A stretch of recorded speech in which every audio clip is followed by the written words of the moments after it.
Okay, Chair, now we're live. Good evening and welcome to this Cabinet meeting on the 15th of October 2020. So this virtual meeting is being live streamed as a public meeting. It will also be recorded and the recording subsequently made available via the Council's website. In addition, under the Local Authorities Executive Arrangements, Meetings and Access to Information England Regulation 2012, other people may film, record, tweet or blog from this meeting. The use of any such images or recordings is not under the Council's control. Please note that members of the public viewing the meeting via the live stream can only see the person who is speaking. Also, that it takes a second or so for Zoom to switch views. So please just pause between one person finishing speaking and one person starting. Participants should also ensure that their microphone is muted when they are not speaking. So I'm going to ask each member of Cabinet to verbally confirm that they are present and they can hear the proceedings. So first off, I'm present and I can see the proceedings. Councillor Barclay. You're on mute, Councillor. It's £5. You're on mute, Councillor. It's now £10. Right, finally got there. So yes, good evening, Leader. I can see and hear. Thank you very much. Gosh, I'm going to earn a fortune tonight. Councillor Bailey. Good evening, Leader. I can see and hear the proceedings. Thank you very much. Councillor Boker. Thank you, Leader. I can see and hear the proceedings. Excellent. Thank you very much. Councillor Harper Davis. Good evening, Leader. I can see and hear proceedings. Thank you. Thank you very much. Councillor Mercer. Good evening, Leader. I can see and hear the proceedings. Thank you very much. Councillor Poland. Evening, Leader. I can also see and hear the proceedings. Excellent. Councillor Ratway. Good evening, Leader. I can see and hear the proceedings. Thank you. Thank you very much. Councillor Rawlings. Leader, I can both see and hear proceedings. Thank you. And finally, good to see you, Councillor Smidovic. Yes, Leader, thank you. I can now see and hear you. Excellent, excellent, excellent. Thank you very much. So I'm also going to run through the officers and the others present and ask the same question. So Rob Mitchell, our Chief Executive. Good evening, Leader. Yes, I can see and hear proceedings. Thank you. Thank you very much. Simon Jackson, our Strategic Director for Environmental and Corporate Services and Section 151 Officer. Thank you, Leader. Yes, I can see and hear proceedings. Thank you very much. Adrian Ward, who's our Head of Strategic Support and Monitoring Officer. Thank you, Leader. I can see and hear the meeting. Thank you very much, Adrian. Justin Henry is Strategic Director, Commercial Development, Assets and Leisure. Thank you, Leader. I can both see and hear proceedings. Thank you very much. Leslie Tansey, our Head of Financial Support Services. Sorry, apology. Leader, I believe she has connection issues. In that case, we'll come back to Leslie when she's okay. Matt, you're next on the list, and since you just spoke to me, I'm assuming you can hear and see. I can indeed, Leader. Thank you very much. Karen Widdowson, who's our Democratic Services Manager. Yes, I can both see and hear proceedings. Thank you. Thank you very much, Karen. And then finally, Laura Strong is our Democratic Services Officer. I can see you, so hopefully you can see us. Yes, thank you, Leader. I can see and hear. Thank you. Thank you very much. And then finally, this evening, we've got two additional councillors. Councillor Needham, who's one of our questioners on item 5. Good evening, Leader. Yes, I can see and hear proceedings. Thank you. Welcome, Councillor. And then finally, last but not, but certainly best, Councillor Seaton, Chair of Scrutiny Commission, who will be reporting on 2 items. I can see and hear the proceedings, Leader. Thank you. Thank you very much, Councillor. Right, let's get into the meeting in that case. So item 1, apologies. We have no apologies. Item 2, disclosures of pecuniary and personal interests. I haven't received any. If any member has any that they feel they now need to make, can they please indicate thus on the blue hand? Nope, nobody has. So that's good. So we now move to item 3, which is the leader's announcements. I have no announcements this evening, so in which case we go on to item 4, minutes of the previous meeting. So I'm going to ask all of you whether you can verbally say that you're content with the to approve the minutes. And I will start with myself. I am content. Councillor Barclay. Happy to approve the minutes, Leader. Okay, Councillor Bailey. Thank you, Leader. I am content with the minutes. Councillor Boker. Yes, Leader, I'm content with the minutes. Thank you very much. Councillor Harper-Davies. Yes, Leader, I'm content with the minutes too. Thank you. Councillor Mercer. Content with the minutes, Leader. Thank you very much. Councillor Poland. I'm also content with the minutes. Councillor Ratway. Yes, happy to approve the minutes. Thank you very much. Councillor Rawlings. Thank you, Leader. I'm happy with the minutes. Thank you very much. Councillor Smitovich. Yes, happy to accept them, Leader. Thank you very much. That's everyone. Okay, so those minutes are approved. Item 5, questions under Cabinet Procedure 10.7. So, Councillor Needham, you're with us this evening. You've asked a question on Carbon Neutral Action Fund. Now, Councillor, you've received a written response. So I can ask you whether you wish to read out the original question or whether you wish to take it as read. And likewise, if you do wish to take it as read, then you can also take the answer as read. But you do have an opportunity to ask a supplementary question. So, Councillor Needham, can I ask you whether you would like to read out the question or whether you're happy to take it as read as in the pack? Thank you, Leader. I'm happy to take the question as read. Thank you for responding to that. I would like to make a short follow-up statement, though, if I'm able to, please. Absolutely. Go ahead. Thank you. So, as I said, thank you for the response. Obviously, I'm disappointed in the reduction in the budget for the project. And although we are going to seek external funding, I can't see it being enough to fill the gap that's been left. And I'm concerned as well that as yet there doesn't seem to be anything budgeted for 21 to 23. I completely understand the huge financial pressures that the council's facing, and that it's had to, and it's going to continue to have to make difficult decisions. I'm not being critical of that in itself. And I'm certainly not downplaying the severity of the crisis that we find ourselves in. Climate breakdown in itself is a crisis, though, even if it seems distant. But it's a crisis that we can avoid, but only if we act now. We can't keep moving things back every year. The threat's still going to be there. It's only going to get worse. The less we spend now, the more we're going to have to spend later. So we need to see this as an investment, really.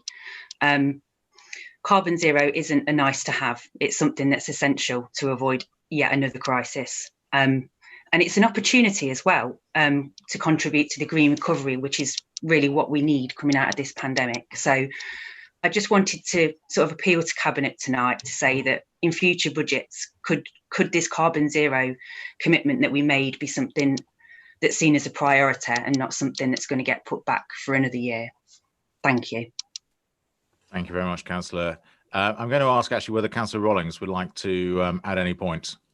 Just a brief couple of points. The first thing is that the commitment very much is the same. So the commitment made by full council to be carbon neutral by 2030 remains the same, and that is still absolutely our intention and our ambition, and that's what we will be working towards.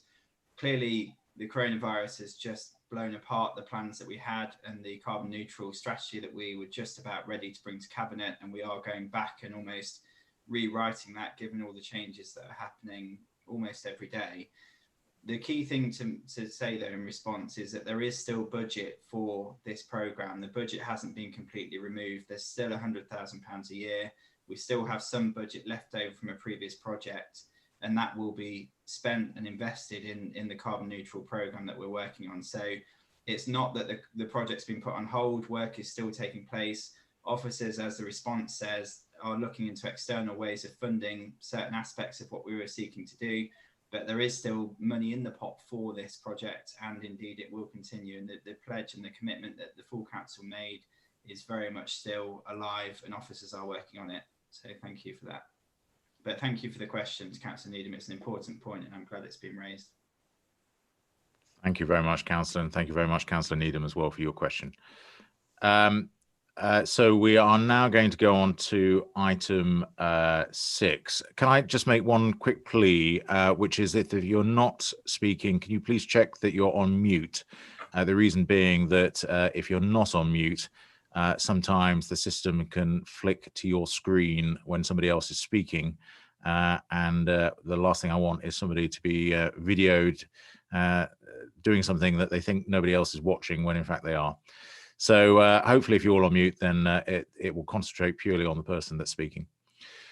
Okay, so we're now on to item 6, which is the interim general fund budget 2020 to 2021.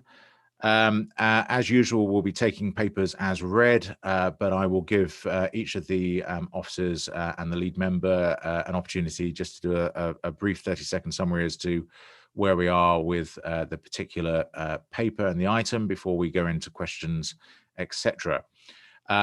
This one in particular, we have Simon Jackson as our Strategic Director for Environmental and Corporate Services, along with Leslie Tansey, hopefully who's on the line now. I don't know whether Leslie has been able to join without any IT problems, who's our Head of Financial Services. This is led by Councillor Barclay as lead member, who will be introducing now. Councillor Barclay. Thank you, Leader. As I'm sure you're all aware, we've had £3.8 million worth of additional costs this year, which we hadn't anticipated. We've also received some government funding. You can see the way where we're going with the working balances reducing substantially over the next 3 years. The picture that is presented, that I would absolutely say that this is if we take no action. So if we were to take no action, that's where would we be? But we are going to take action, and although the council's financial position is serious, the remaining reserves are such that with robust financial management, we can return to financial sustainability. The paper is self-explanatory. Quite happy to take any questions or items for clarification. Okay, thank you very much. So before we ask any questions, I'm going to say, Simon Jackson, is there anything that you wish to add to what Councillor Barclay's said? Just to clarify, this is an interim budget and also the MTFS, but there are no changes proposed to council tax or housing rents with this. So it is basically a recasting of our income and expenditure. But other than that, I think Councillor Barclay summed it up very well. Thank you, Leader. Okay, thank you very much. Now, if you could raise your blue hands, I know who to call. So first in the queue is Councillor Mercer. Thank you, Leader. I had a little question, but can I just say that having read the document, I think that the officers under Councillor Barclay's leadership have done an impressive job. And I think that whereas a lot of other councils are on the verge of falling apart, we seem to be surviving. Just a quick question, Simon, what's the extra insurance mentioned on page 12? That is an additional cost that we have to incur related to a revaluation of our buildings. So the valuation of our properties has gone up, and the insurance company has taken the opportunity to charge us some extra in that respect. So that's what that relates to. Okay, thank you very much. I don't have any further people queued for questions, so thank you very much for that. Can I go to Councillor Barclay and ask for a proposition?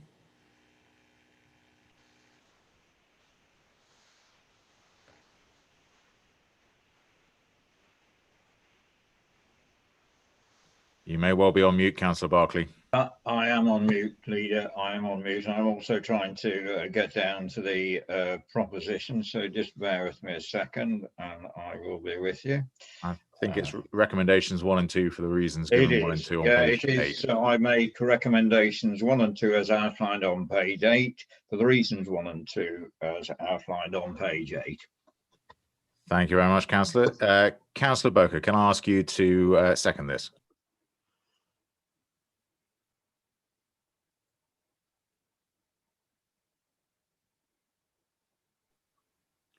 Yes, happily, Leader. I will second this recommendation. Thank you very much, Councillor.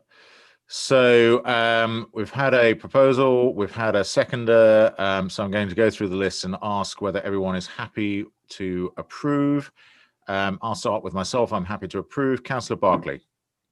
Happy to approve, Leader. Councillor Bailey. Happy to approve, Leader. Councillor Boker. Happy to approve, Leader. Councillor Harper-Davies. Happy to approve, Leader. Councillor Mercer. Happy to approve, Leader. Councillor Poland. Yeah, happy to approve, Leader. Councillor Ratway. Yes, happy to approve, Leader. Councillor Rawlings. Happy to approve, Leader. Councillor Smidovic. Happy to approve, Leader. Excellent. Thank you very much. That's all 10 to approve. So the item is approved. We're now on to item 7, which is the updated capital strategy. Again, likewise, we have Simon and Leslie from the officer team to answer any questions. First off, I'm going to ask Councillor Barclay to briefly introduce the item before we open for any questions. All right, thank you, Leader. This is an update of our capital strategy, which really encompasses how we manage our cash flow, how we manage our investments, and how we manage our borrowing. Some very exciting things in here. You can see that we're adding 15 million to the town deal and 15 million to the enterprise zone. And because of COVID, we are looking to plug the gap in our finances by making prudent commercial investments up to 25 million. The outline of how we will do this is actually encompassed within the paper itself. But there is some very good news with the town deal and the enterprise zone going forward, which will provide many opportunities within our borough. But the paper itself is technical. It shows how we control our borrowing, how we manage our assets, which funds we invest in, and it's quite detailed. But I'm quite happy to answer any questions. Thank you very much. Simon or Leslie, is there anything that you wish to add in addition to what Councillor Barclay's just said? Just to be very clear, if I may, Leader, the capital strategy does lay out and make projections about our projected borrowing based on the initiatives around the town deal and the enterprise zone and also commercial property. But although it stresses that we can borrow, we don't have to, and we certainly would not unless suitable opportunities come along. So the idea of the strategy is it does set a sense of direction, but it is certainly does not require us to borrow, and there will be no borrowing just for the sake of it and in advance of those opportunities becoming available. So I just felt I'd like to stress that. Thank you. Thank you very much, Simon. That's very clear. Okay, we have a couple of questions queued up. We start with Councillor Mercer, followed by Smidovic, followed by Ratway. So Councillor Mercer to start off with. Thank you, Leader. Simon, on page 43, on the investment in commercial property, it says that in cases where the 3.5% minimum net yield will not be met, that one could go below that. In other words, a minimum below the minimum. What level would you envisage we would not go below to achieve that? And also just a technical question on the minimum revenue provision. I think that's what we have to pay back. Is there any reason why that principle couldn't be applied to the HRA and look at paying back some of that debt over a period of time? Right. Okay. So in terms of there's no specific rule around a minimum below a minimum. The reason why that's termed in that way is to allow us to maybe balance our risk and balance our portfolio. So if there's something we wanted to, in a different geographical area or a different industry segment that was generally attractive but came in slightly below the 3.5%, we wouldn't want that to preclude adding that asset to our portfolio if it made sense in other areas. So there isn't a rule, so there's not a sort of cut off of if it's above or below 2.5%. for example. So there's no specific rule on that, but I think in practice we'd be looking at, if it was below 3.5%, I think we'd be looking at just shy of 3.5%. But the other thing to add, of course, is if that did come to pass, then that would all be set out in the individual due diligence documents around that acquisition that we would see as the councils would see as part of the process, either beforehand or afterwards. So that would all be, I think, pretty well explained should we be in that position. And the HRA minimum revenue provision doesn't really apply to the HRA. It's about it's a sort of a technical accounting thing about setting aside funds. In fact, what we are doing is setting aside funds in any event with the I can't precisely remember what it's called, but I think within the capital plan housing reserve. Capital housing. Councillor Barclay. HRA financing fund, Simon, and we set aside. We've got that sitting at that, and the major repair allowance that's sitting at 10 million at the moment. So each year we do set aside some depreciation right down in the HRA, which is equivalent to the MRP. So it's a similar mechanism to the MRP in the HRA. So thank you for the team that enabled me to answer that without moving my lips, but hopefully that's reasonably clear on that one. Thank you. That's brilliant. Thank you. It's always impressive to actually see how impressive the team is around you, Simon. Well, they make you look good, but in turn, they also look very good. Thank you very much. And thank you very much, Leslie. You did have your hand up. Was there anything else that you wish to add, Leslie, on that, or was it specifically on that point? It was specifically on the HRA. It was just to support that answer, really. Thank you. Thank you very much. Thank goodness your technical problems have been solved. So thank you for that one. Councillor Brackway, you had a question as well. You've got your blue hand up. Yeah, I learned mine.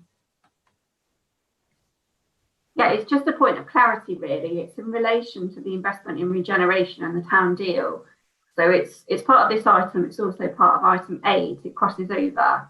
So it's page 46 and page 92. It's worded differently. So page 46, we're calling it the investment in the town deal and regeneration project. When we get to item 8, it's called investment in regeneration and in brackets including the town deal. So it's obviously based around the town deal, but we're allowing other regeneration projects to be included. My point of clarity is this purely for Loughborough, or where we're calling it an investment in generation and then just brackets including the town deal, are we allowing regeneration projects within the borough or solely within Loughborough? Yeah, if I can, it is the reason for this, I suppose, was, or the reason for wanting to put this in the strategy and the capital plan was certainly prompted by the town deal, which obviously is a Loughborough opportunity. But having thought about it, it felt appropriate that other regeneration opportunities in Loughborough or elsewhere might arise. And again, putting this in both the capital plan and the capital strategy does allow us to consider opportunities outside of Loughborough. If obviously it's not part of the town deal, but if we on our own account want to take advantage of some opportunities outside of Loughborough, this enables us to do so. That's great, thank you. Okay, that's interesting. So Councillor Smitovich, you did have your blue hand up, then it went down, then it's back up again. Thank you, Leader. My question, or two questions for Simon and his team. On page 36, it talks about it's item paragraph 1.13. It talks about revenue costs. So this is for clarification for me. Others may well understand it. Do the revenue costs that are described there, does it mean that the costs incurred actually are incurred to attract revenue? So that's part of the question. And the second part of it is, it uses the word exceptionally. The government exceptionally permits local authorities to treat revenue costs as capital costs. Have we ever had to use that exception? Not to my knowledge. So I couldn't speak before my time, which is certainly a few years now. So that is something that we've not really done. And sorry, Councillor Smidovic, was the previous paragraph was 1.1. It was all in 1.13. Oh, okay. Just that question about revenue costs, and I'd not sort of come across this sort of opportunity that are afforded to councils. So it was whether the costs incurred were actually incurred in order to attract revenue. It's to clarify my understanding of this. I think the local government finance rules generally require expenditure to be of a certain, it does restrict what you can spend and in what way. I think in recent years, the government has, and I can't remember quite when this came about, but I think probably 2 or 3 years. So the government's allowed special dispensation to relax those rules in certain circumstances. I know, for example, Peterborough have taken advantage of that. It's not something. It's something you can do. To be absolutely honest, it's a position I hope we wouldn't get into, because if you are in that position, it usually indicates that you're sort of generally very much struggling to balance the budget. So it's a little bit of a last resort, allowing expenditure to be recategorised between revenue and capital. So not something we've done. It's something you would probably do as a last resort and as a plan in conjunction with the ministry, really. Right, thank you very much. I think just to add, Simon, on that, in terms of we don't budget for the revenue contribution, but sometimes it's in between the sort of the financial year. If we have to fund something from capital and there is some spare revenue budget, we do that as an ad hoc contribution in the year, and you'll see it come through as a revenue contribution from capital, but we don't budget for that, and we keep the two funds completely separate at all times. Lovely, thank you. Okay, thank you very much for that. Right, we've exhausted the queue of questions, so I'm going to go to Councillor Berkeley to make the recommendation. So, thank you, Leader. I make recommendations 1 to 3 on page 26 for the reasons 1 to 3 on page 26 and 27. Thank you very much. Can I ask Councillor Smidovic to second? Yes, I'm happy to second that, Leader. That's great. Thank you very much. We have a proposal and we have a seconder. So I'm going to say I approve. Councillor Berkeley. I approve, Leader. Councillor Bailey. Thank you, Leader. I approve. Councillor Boker. I approve, Leader. Councillor Harper-Davies. I approve, Leader. Councillor Mercer. I approve, Leader. Councillor Poland. Thank you, Leader. I approve. I almost called you Councillor Rowland for a bit, which is Grange Park all over. Call worse, I don't know. Sorry, apologies for that. Councillor Ratway. Yes, happy to approve. Councillor Rawlings. Yes, I approve, Leader. Councillor Smidovic. Yes, happy to approve, Leader. Okay, thank you very much. That's 10 out of 10. So that item is approved. We're now on to item 8, which is the revised capital plan 2020-2023. Again, likewise, we have Simon and Leslie here to support from us the team. And I'm going to pass to Councillor Berkeley to make a brief intro. Thank you, Leader. So this is as you might imagine, because of the COVID crisis, we've had to re-engineer things to try and assist ourselves. There are the principal amounts going into the capital plan are 25 million for investment opportunities, commercial investment. And as I said the last time, 15 million for the town deal and 15 million from the enterprise zone. The way that the capital plan is funded is outlined within the report. All of the commitments from the town and parish councils under section 106 funding remain there. Some of the items we have had to defer, but they are deferrals. They're not cancelled, and particularly the carbon neutral programme, as Councillor Rawlings has said, we are still committed as a council to achieving carbon neutrality by 2030. But there's some exciting opportunities here, particularly for the borough in terms of the town deal and the enterprise zone going forward. on the Charnwood campus on the Loughborough Science and Enterprise Park to create more jobs and more prosperity and wealth within the borough, particularly coming out of COVID-19. So really quite encouraging. That's all I've got to say, Leader. Thank you very much. Can I ask whether Simon or Leslie wish to add anything that Councillor Barclay stated? If I may, Leader, just a couple of things really. Again, just to reiterate the point from the capital strategy, if opportunities don't arise, the money won't be spent. And in terms of those three pots, I think maybe as Councillor Barclay also said, but the town deal and the enterprise zone and the commercial property are separate funds of money which we will manage which for different things and which we'll be managing in a very separate way. So just be clear, they are very much differentiated in the way that we'll be managing things. Thank you very much. Okay, I'm looking for whether there are any questions on this. I think the paper itself is extremely clear and self-explanatory. So I have one question. Councillor Poland. Thank you, Leader. Really just a question about the deferred projects as a result of this paper. Can we just confirm really that we do mean deferred and not cancelled for projects? I'm thinking specifically as well, things like St Michael's Court in Thurmaston, but others as well. Thank you. I mean, yes, absolutely. I think deferral means deferral in this case. And there are some projects that have been cancelled for now, but I think we'd all hope that the opportunities to bring things back in due course, obviously when circumstances permit. Okay, thank you very much. That's good. I have no further questions queued. So in which case I'm going to ask Councillor Barclay to make his recommendation. Thank you, Leader. I make recommendations 1 to 3 on page 101 for the reasons 1 to 3 on page 101.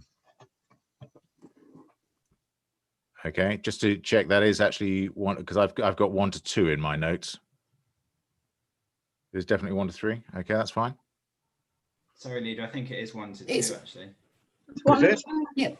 Yeah, item recommendations 1 and 2. Page 90. 1 and 2. Okay, that's fine. It's 1 and 2. I was going to say my papers are written by Laura, and Laura's never wrong. Never wrong.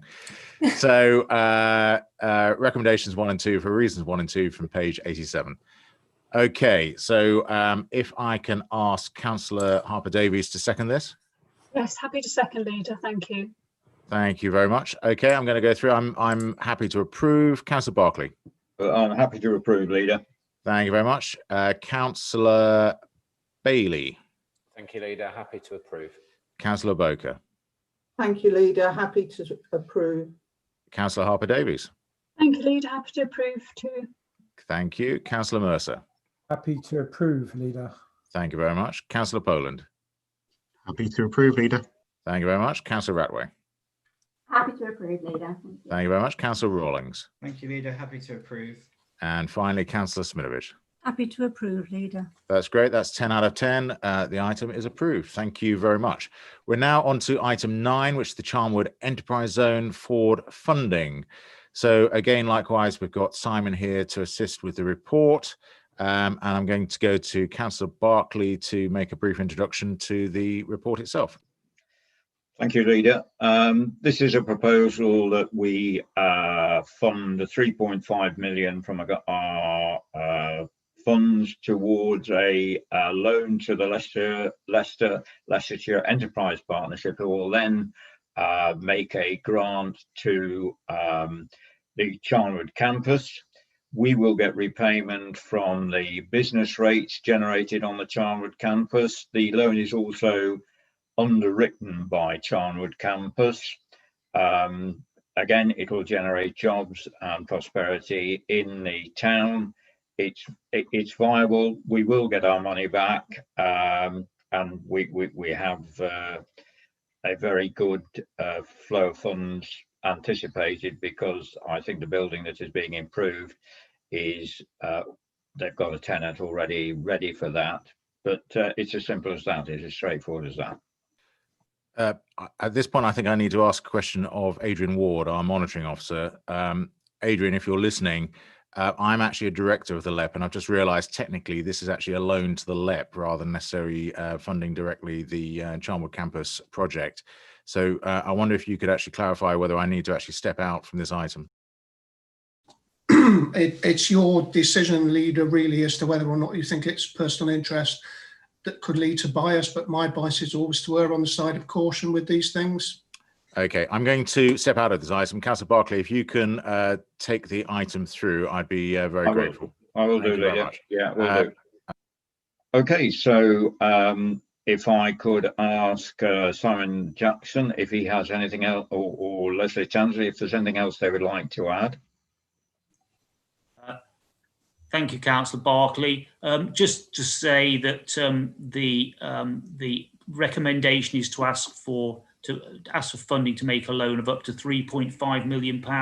It's unlikely to be that amount. It's more likely to be 2 to 2.5 million. So we're obviously finalising the details of that. And the reason for that is that there are, as Councillor Barclay said, there are over £1 million worth of business rates already coming off that Charnwood Campus site within the enterprise zone, which is certainly good news in terms of the risk and the prospects of that loan being repaid. But because of that amount that has come off historically, that actually allows a lot of the grant to the Charnwood Campus to have been in effect already funded by the pre-existing business rates collection. So overall, the loan is likely to be rather lower than the 3.5 million, which is certainly a maximum, and the pre-existing rates make it a pretty low risk proposition from our point of view for this particular request. So hopefully that helps a little bit. Yeah. I think that helps. Thank you, Simon. Leslie, is there anything else you would like to add? No, thank you, Councillor Barclay. I'll take any questions with Simon. All right. So I cannot see any questions. I can't see any hands up. So unless there is anybody who wants to ask, let me just scroll down. No.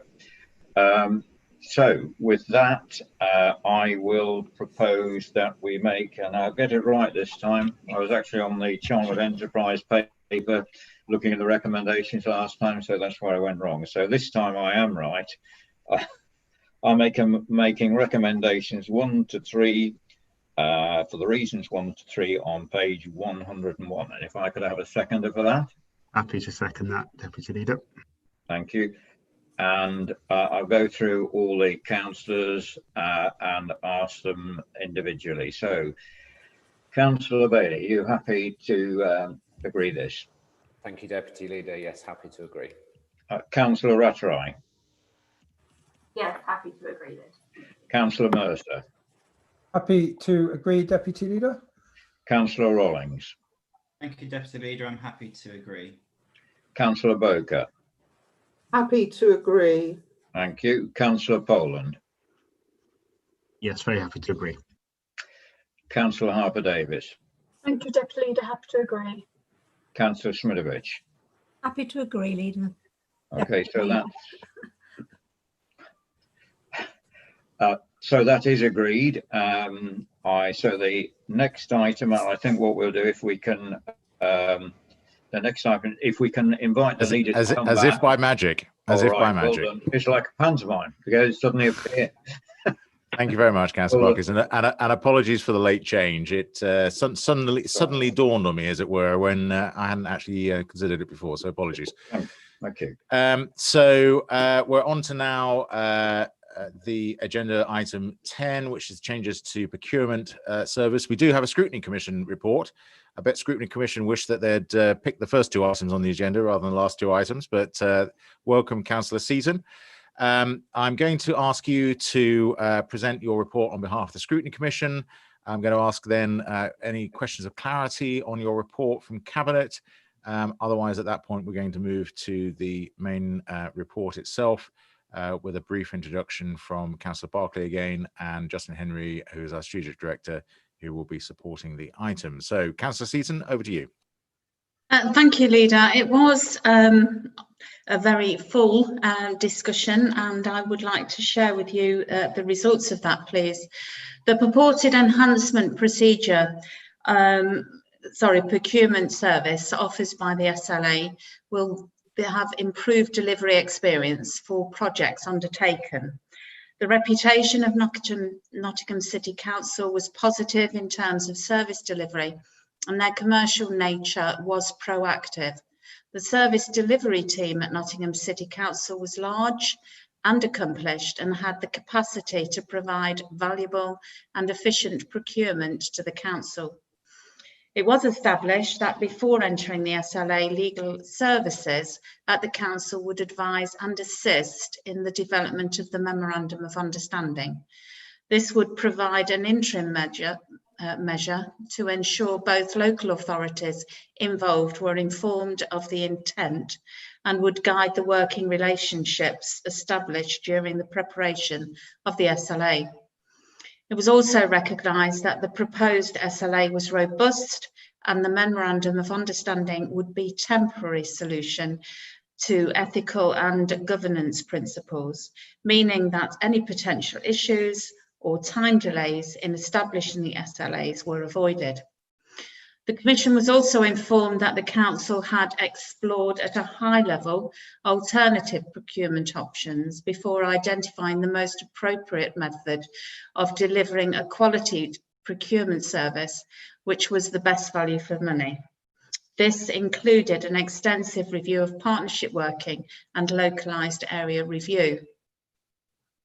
It was anticipated that entering into the proposed SLA would deliver a residual saving of £15,000 annually, although there was potential for further savings and cost avoidance through the arrangements.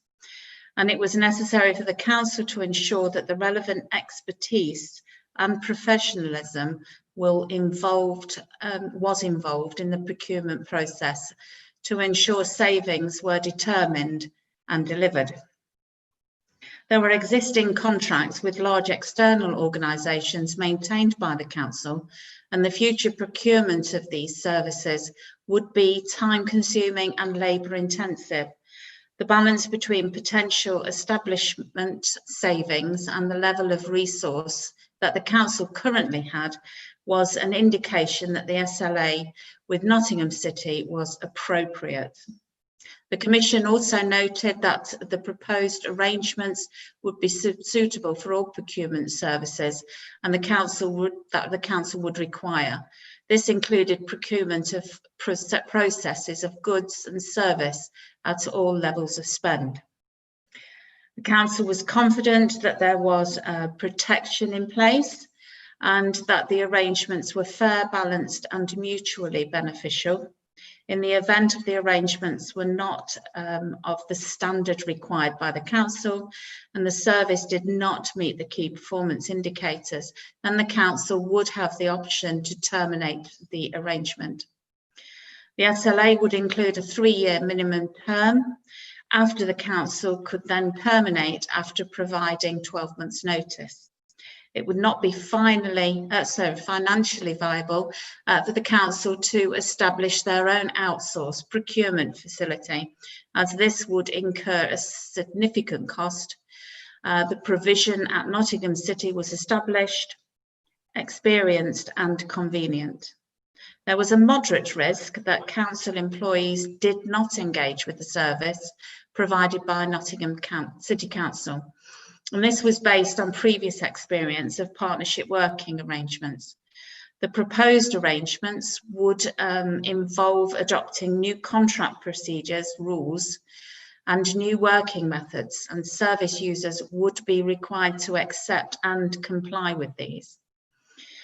Therefore, the existing senior procurement officer at Charnwood Borough Council would remain in post and provide liaison with the partner authority.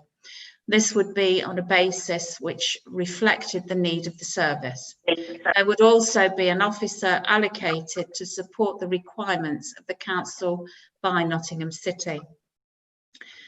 So following the discussion, the Cabinet should be informed that the Commission welcomes the support of the recommendations set out in the report of the Strategic Director of Commercial Development, Assets and Leisure.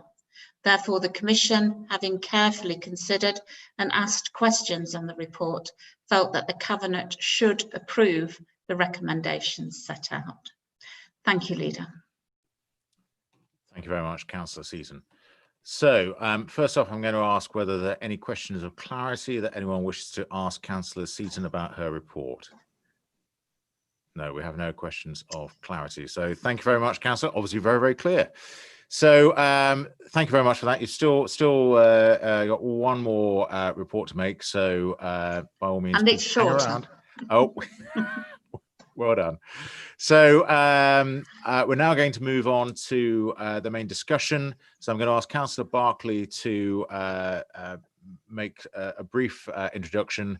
Yeah. If there are any points that need to be raised by Justin, then they can be. Otherwise, we'll go straight to questions. Thank you. Councillor Barclay. Thank you. I think you've all read the Scrutiny Commission report. I think it was a very good piece of work. I think it clarified all the potential benefits of it. In essence, it gives us a considerable more resilience. It also gives a lot more expertise. The initial savings of 15,100 are probably fractional compared to the others that can be made. But given the rate of change and projects that we are intending to undertake, this really does give us a fundamental shift and uplift in the capacity to deal with those issues in a professional way. But I won't add anything else because I know Brenda's read out the Scrutiny Commission report that you have in front of you, and that really summarises it all. So I'll ask if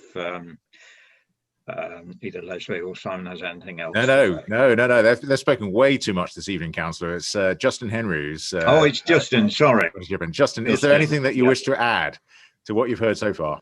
Thank you, Leader. No, I think Councillor Seaton and Councillor Barclay have done the report justice. Thank you very much. Thank you indeed. Right. I'm looking to see whether there are any questions. It was a very thorough report. Scrutiny Commission have done a very, very thorough job of scrutinising it. And you've heard from Councillor Barclay and also from Justin. We do not have any questions in the queue. So in which case, I'm going to go to Councillor Barclay and ask you to make a recommendation. Yeah. So I recommend that the Cabinet note and approve the commercial. I'm not very good today, Leader. I'm just searching around for the paper. Just bear with me a second. I'm ahead of myself. I'm trying to agree the next one on the agenda. So I make the recommendation that the authority be delegated to the Strategic Director Commercial Development to negotiate, agree and enter into the service level agreement with the representatives of Nottingham Council for the provision of procurement services to Charles Borough Council in line with the details provided in the report. The reason is in order to provide an enhanced procurement service to support the Council and delivery of savings and cost avoidance for the medium-term financial strategy. Thank you very much, Councillor. We have a seconder in the form of Councillor Bailey. Thank you, Leader. I'm happy to second this item. Thank you very much. So I'm going to run through the list of Cabinet to see. I'm happy to approve this item. So Councillor Barclay. I'm happy to approve, Leader. Councillor Bailey. Happy to approve, Leader. Councillor Boker. Happy to approve, Leader. Councillor Harper-Davies. Happy to approve, Leader. Councillor Mercer. Happy to approve, Leader. Councillor Poland. Happy to approve, Leader. Councillor Ratway. Yes, happy to approve, Leader. Councillor Rawlings. Happy to approve, Leader. Councillor Smidovic. Happy to approve, Leader. That's 10 out of 10. Thank you very much. That item is approved. Okay, we're now on to the second from last item of the evening, which is item 11, the commercialisation position statement, which also has a Scrutiny Commission report. So I'm going to ask Councillor Seaton to put forward her Scrutiny Commission report. Then there'll be any questions of clarity to Councillor Seaton, followed by a brief introduction from myself and any comments from Justin Henry as well. So over to you, Councillor Seaton. Thank you. All that I actually read out from the report are questions that the Scrutiny Commission did put to the officers. So on this one, the Commission noted that the commercial investment strategy was distinct from the commercialisation position statement, and that the Council would be required to reduce costs in addition to generating commercial income in order to improve the Council's financial situation and deliver the medium-term financial strategy. The Commission was assured that the balance of these two aspects was flexible, and the Council would ensure regular monitoring and reporting of the balance achieved. Internal commercialisation and investment, such as the proposals put forward as part of the Loughborough Town deal, were possible, and the Council had commissioned expertise in the order to realise the initiatives put forward. Any investment the Council was involved in would be accompanied by a robust statutory complaint and auditable business case. I suppose you could hear it as well. The sale of the existing assets was possible, but would be carefully considered to ensure that there would be no detriment to the delivery of the Council services and efficiency. The Council was risk aware, and statutory obligations meant that there was objective judgment on the commercial strategy of the Council, meaning an appropriate level of risk mitigation and risk analysis was undertaken. Officers with the Council had an opportunity to challenge ideas and the Council would also seek professional advice externally if it was required. The Commission were informed that Charnwood and its unique attributes were attractive to private investors. The local plan and the Loughborough Town deal proposal and the enterprise zones provided a significant opportunity for development. The Council regularly engaged with local businesses to support effective working relationships, and this had continued throughout the pandemic. The Council would focus on generating surplus income and reducing subsidy commissioning and behaving commercially in order to help satisfy the medium-term financial strategy. The Cabinet therefore should be informed that the Commission welcomes and supports the recommendations set out in the report of the Strategic Director of Commercial Developments, Assets and Leisure. And the reason is that the Commission, having carefully considered and asked questions on the report, felt that the Cabinet should approve the recommendations set out. Thank you, Leader. Thank you very much, Councillor. Are there any questions of clarity that anyone wishes to ask Councillor Seaton?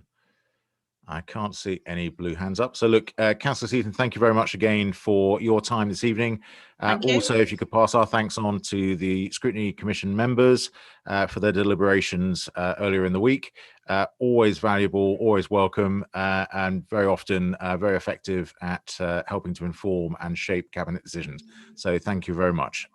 Thank you. I'm now going to briefly say you've all read the paper. You understand, hopefully, precisely what it's trying to achieve. It is rare, as I mentioned to Scrutiny Commission, it's rare for Cabinet to actually have position statements. And the reason for this is that this position statement actually encompasses much more than just a simple single document strategy. You'll see that it sort of defines commercialism in three ways. One, as Scrutiny Commission looked at generating surplus, reduced subsidy. Well, we've had a paper this evening in the form of the capital strategy, which sets out many of the ways that we wish to do that. Commissioning, likewise, how do we actually get best value from our goods that we buy and our services that we buy? And we've had a paper this evening that sets out how we're going to look at that in a clearer way. And likewise, behaving commercially, how do we actually think? We have a paper coming in the new year, People Strategy, which will actually start to shape that part of it. So this is very much a sort of a three-pronged approach, and hence the reason it's a vision statement rather than actually a strategy, because it's not about one document. It's actually about a state of mind. How do we actually think as an organization? How do we act? How do we serve our residents? And how do we support our businesses? So it really needs to be at the center of what we do. So with that, I'm going to ask Justin whether there's anything else that he wishes to add. Thank you, Leader. Nothing else to add. Thank you very much. So questions, Councillor Rawlings. Thank you, Leader. It's more a comment than a question, and that's that although you're saying position statements are rare at Cabinet, and of course they are, I can't ever recall seeing one before. This is a really, really important one, and it's an entirely appropriate and good use of a position statement to make it really clear what this council's ambition is. And it is about cultural change. It's about changing the way that we think about every decision we make. And I read that report. I was really happy with it. It sets out exactly what I think Cabinet are trying to achieve and what the council are trying to achieve. And I think that's a real good point for us to reflect on, to keep looking back at, and I'm sure that will influence other documents and strategies that come before Cabinet and also the council. So thank you to the officers for the work that's gone into it. Thank you very much. Absolutely agree with all those points. Councillor Radway. Again, it's just a comment, and it crosses over with partly what you said at the beginning, Leader, and also what Councillor Rawlings said. And it's, for me, it's to do with part 3, the necessary behaviours. I was really pleased to see that in the document. Generating commercial income, it is a completely different mindset to how a council would normally operate. And it does take, you use the word, it's a different culture. So I'm really looking forward to seeing the people strategy come forward in January and see the work that's gone into that too. I think the two things combined together is going to make some really good changes for us. Absolutely. 100% agree with that. So look, Councillor Barclay, you've got a comment as well. Very briefly, Leader, I mean, I think it sets out, as Councillor Lyon and Councillor Rattray said, it clearly sets out for all councillors to see where we're going, why we're doing it, and the way that we'll go forward in the future. And I'm really pleased to see it coming forward. It's the first very, very clear statement of how we're going to operate. Fantastic, thank you. I think this is probably also the first paper that Justin has actually brought to Cabinet. So quite a good start there, Justin. So look, I'm very, very happy to ask Cabinet to note and approve this paper, which I think is the recommendation. Just going to double check that I've memorized it correctly. The Cabinet notes and approve the commercialisation position statement. So Councillor Rawlings, would you like to second? Thank you, Leader. I'm very happy to second this item. Thank you very much. So I'm going to run through the list again. I'm absolutely going to approve this. Councillor Barclay. I approve it, Leader.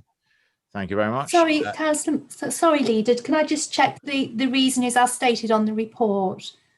Laura, thank goodness you're there.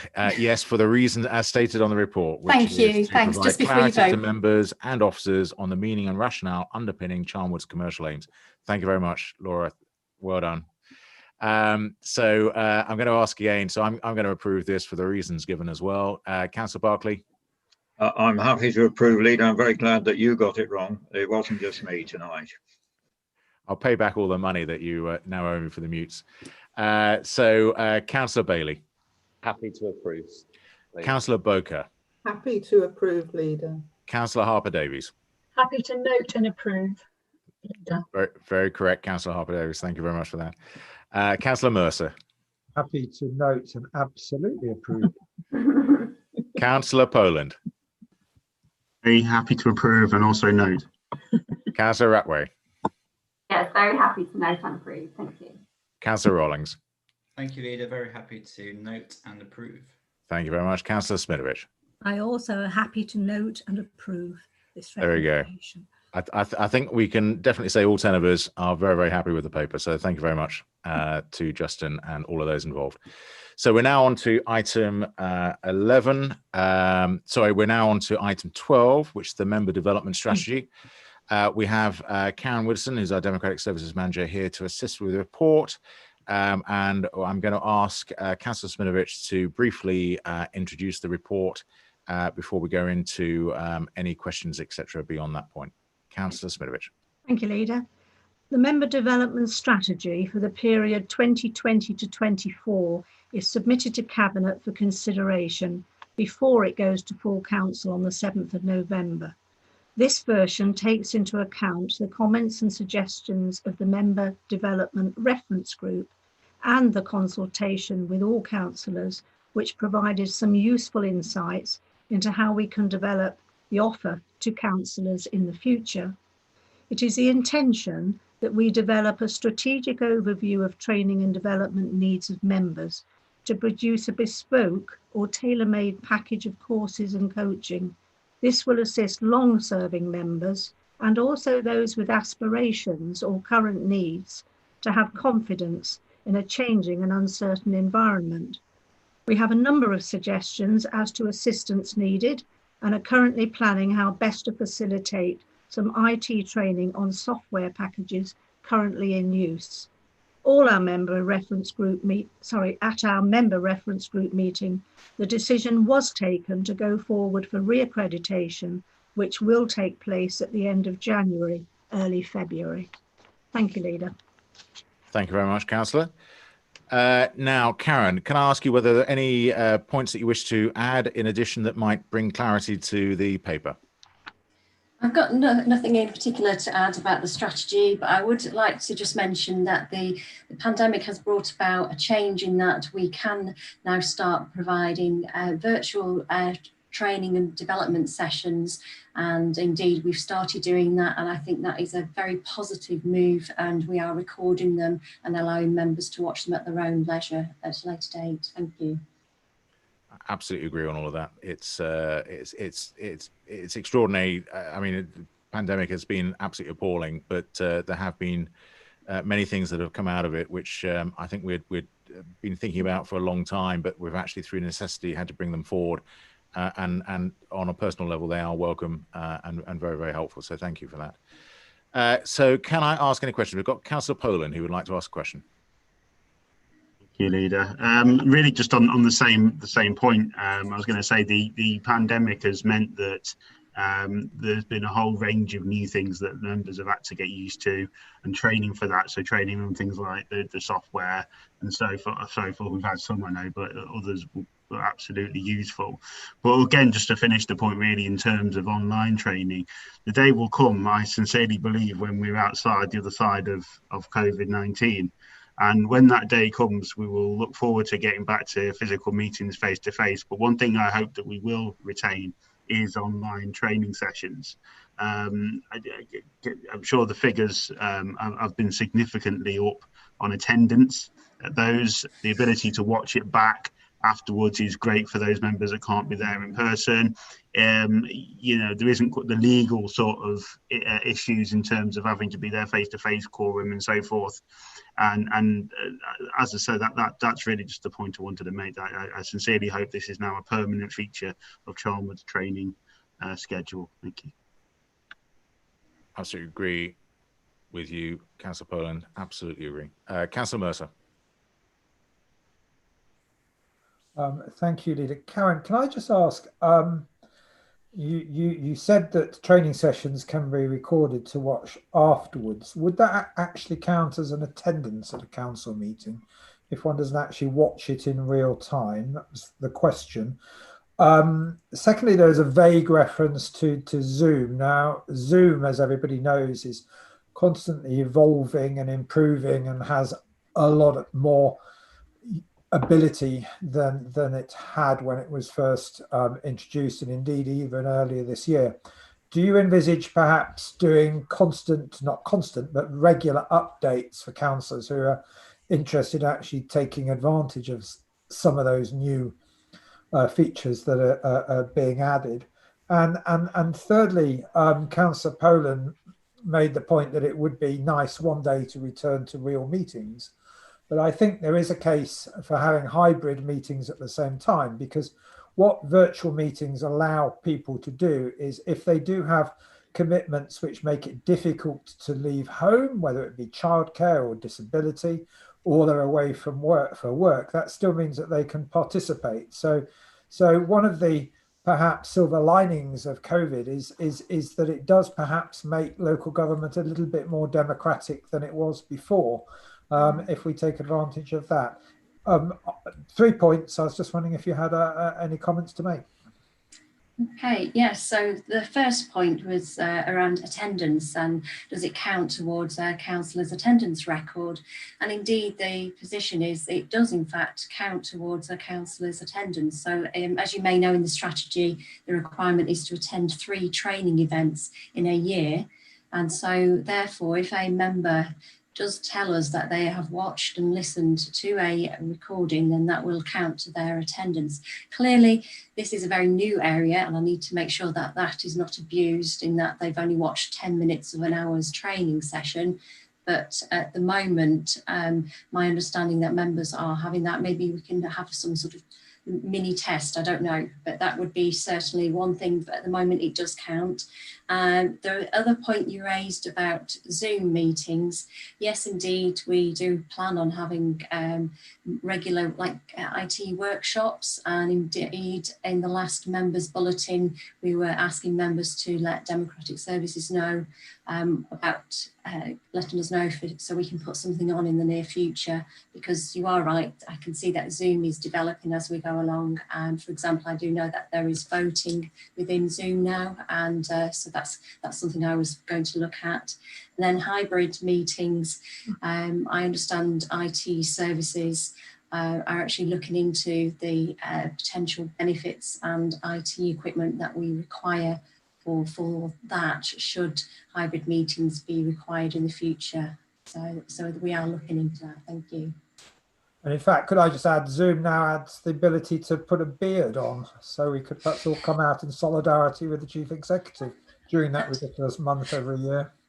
I'm not sure that I'll make the training have how to put a beard on, because that could be quite hilarious at a council meeting, but thank you. I think it's probably something we need to actually sort of turn off, I think, as compulsory feature, because otherwise they will reappear at the wrong moment. Look, thank you very much for that. So Adrian Ward, you had a question that you wished to raise.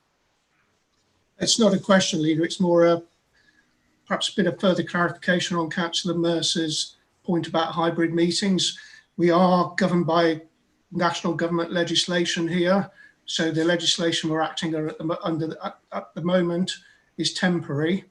Obviously, if the government do extend that and allow virtual and hybrid meetings to move forward, we as officers will do everything we can to ensure that option is available for our councillors.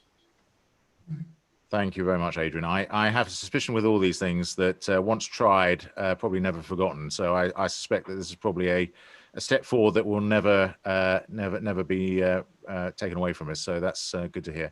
Look, Councillor Smitherich, you have your hand up. You're also going to make a recommendation. So if you wish to make any comments or questions to Karen and then follow through with a recommendation, that would be great.